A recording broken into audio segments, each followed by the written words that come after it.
본 말씀을 통해서 훈계의 단열매, 훈계의 단열매라는 제목으로 하나님의 말씀 증거하겠습니다. 이 실력차가 확연한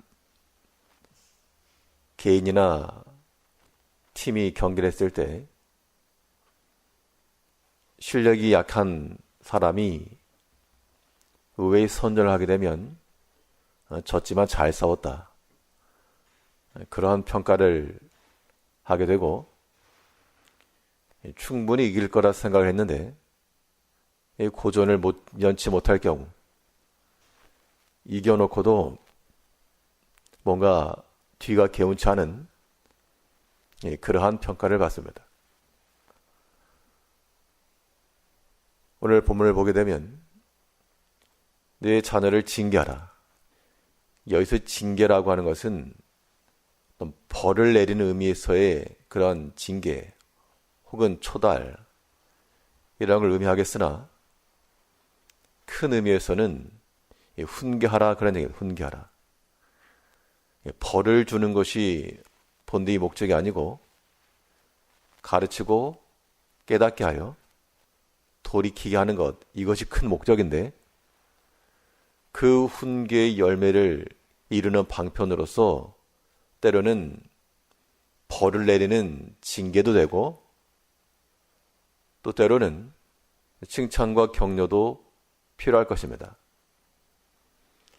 그런데 보통 징계한다 그랬을 때, 이 부모가 자녀에 대해서 징계를 한다 그랬을 때, 혹은 또 성도 간에, 때로는 나이 든 사람이 젊은 사람에게 어떤 형태로든 징계와도 같은 그러한 훈계가 있을 수가 있는데, 근데 보통 그러한 것을 말하거나 행동하고 나면 좋은 걸 했으니까, 바른 말을 하고 바른 말을 들었으니까 기쁨이 있고 즐거워야 되겠는데, 이런 징계의 말과 행함이 있고 나면 뭔가 개운치 않은 마음에 불편함이 있고 또 뭔가 찝찝함이 남는 그런 것을 경험할 때가 있다는 겁니다.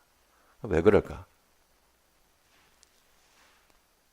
그것은 훈계의 한 목적으로서 이루어진 게 아니고 징계를 위한 징계가 됐기 때문에 그런 겁니다. 부모가 자녀를 향하여서 징계를 하건 혹은 사람이 성도가 성도를 향하여서 어떤 말과 행동을 하게 되건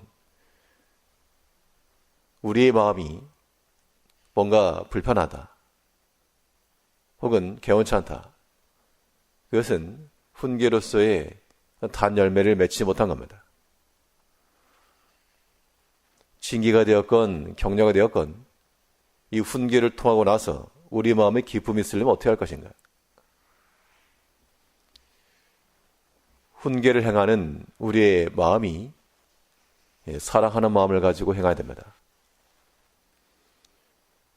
사랑하는 마음을 행하지 않으면 아무리 옳은 말을 해도 그것이 도리어 상처 가운데 뿌려지는 소금과도 같고, 사랑으로 행하는 것이 아니면 아무리 옳고 타당한 말을 들어도 그것은 더 이상 자기 자신에게 유익함도 없고 또한 즐거움도 주지 못한다는 겁니다. 17절에서 네 자식을 징계하라. 그리하면 그가 너를 평안하게 하겠고 또 내 마음에 기쁨을 주리라.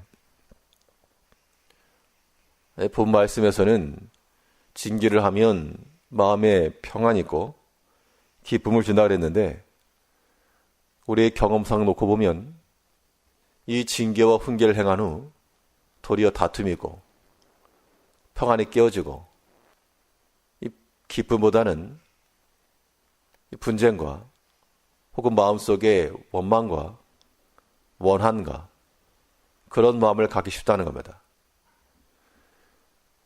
그 이유가 다 그 마음 가운데 사랑의 마음을 결여한 채 이루어진 일이기 때문에 그렇습니다. 아무리 자신의 자녀라 해도 때로는 이 감정이 격해지게 되면 뭐 매를 대게 되었건 훈계 말을 하게 되었건 가시가 박히게 마련이고 그 훈계를 통해서는 좋은 열매를 맺히기 어렵습니다. 그러니까 부모된 입장에서는 봐라, 성경에 자녀를 징계하라 그랬다. 이것만 볼 게 아니고 그냥 징계가 아니죠.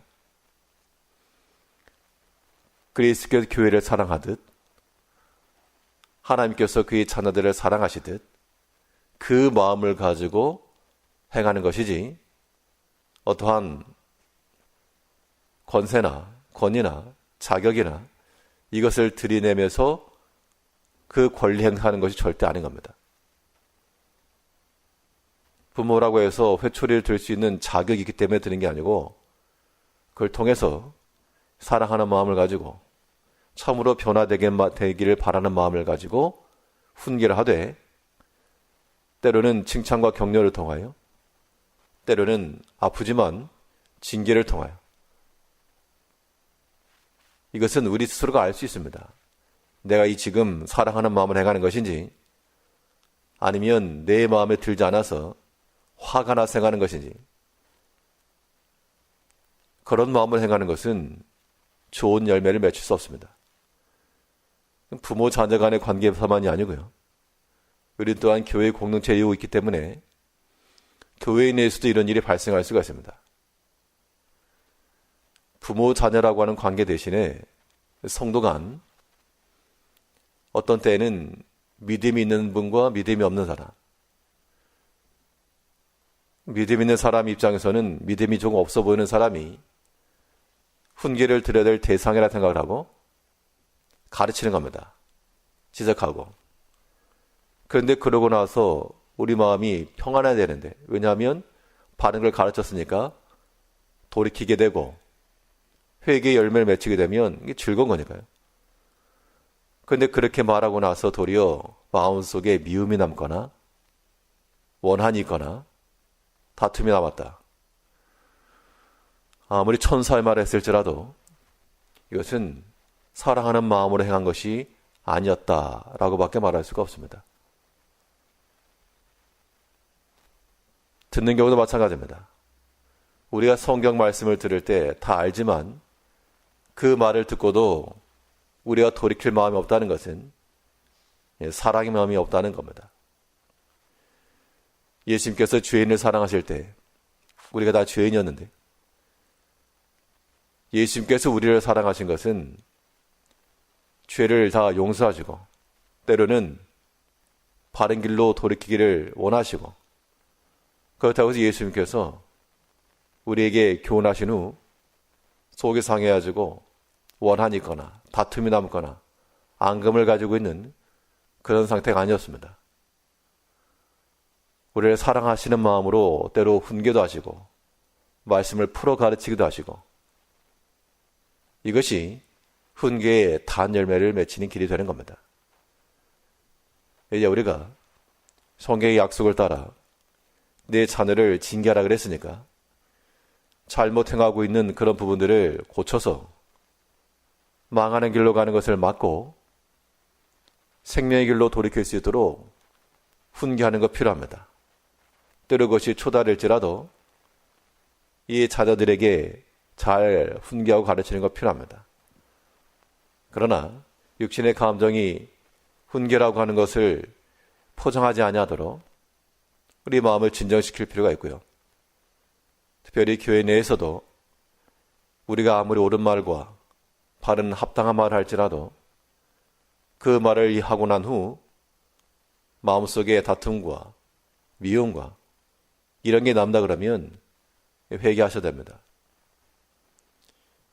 모든 훈계는 사랑하는 마음을 근본으로 행하는 것이며 또 하나의 중요한 포인트는 훈계의 단 열매를 맺히기 위해서는 그 가르침이라고 하는 것이 다른 사람을 향한 것이 아닌 자기 자신을 향한 것이 되어야 됩니다. 징계를 하건 뭘 하건 말로서나 행동으로서 표출되기 마련인데 그 가르침이라고 하는 것이 너 들어라. 이런 의미가 아니라 그 훈계를 내 자신이 듣는다.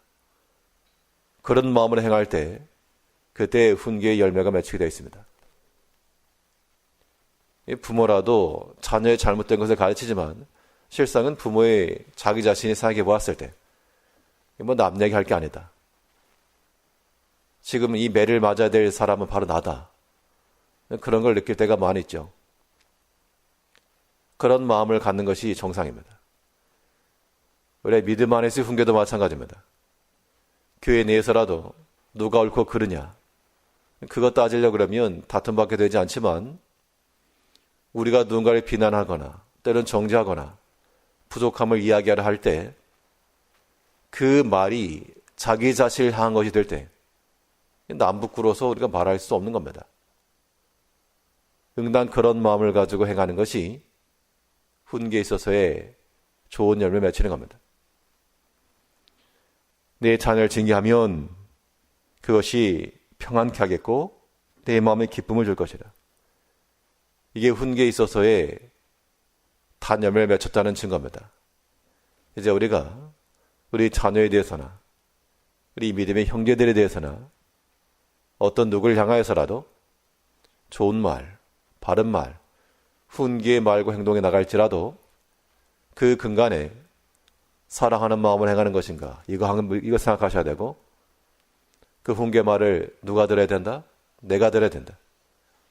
자기 자신에게 들려줌으로써 자기가 먼저 변화되며 바른 길로 나아가며 돌이켜서 자기를 만들고 함께 바른 모습을 세워나가기를 힘써야 됩니다. 그래서 우리가 훈계를 통해서 좋은 열매, 생명의 열매를 맺히며 살아가는 성도님들 되시길 바라겠습니다. 기도하겠습니다.